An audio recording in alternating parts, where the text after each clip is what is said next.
Now, why exactly did this focus shift inwards?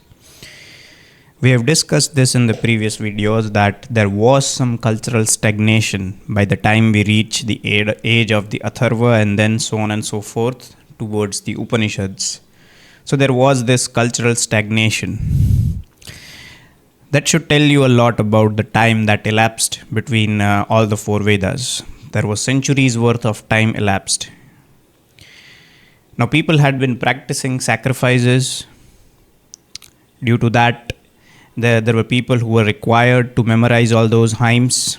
Due to that, there was a certain section of the population who monopolized that particular service that was required by the people to stick to their Vedic or the Aryan way of life.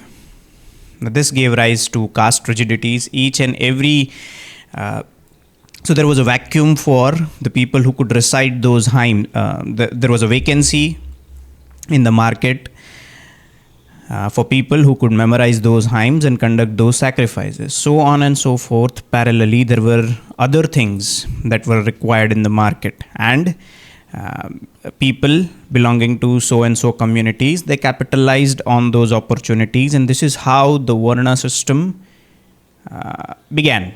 Initially, it was not hereditary, but gradually, eventually, over the period of time, based on the whims of human nature and its proclivities, it became entrenched into the Vedic and the Aryan society, and now it still has manifestations in our contemporary Bharat.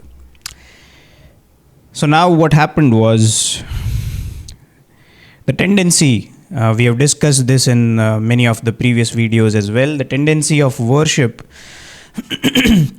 of the Rig Veda was polytheistic in nature. So by the time you reach Upanishads, it had narrowed down to monotheism. Everyone recognized that there is one single most universal self, and the innermost self that we have, the innermost, the I, the manifestation of that I.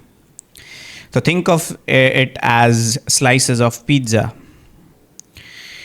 The entire dough is the universal self, and its pieces are a universal population. So the sense of I that I have and sense of I that somebody else has is just a part of one big universal self, and each one is identical.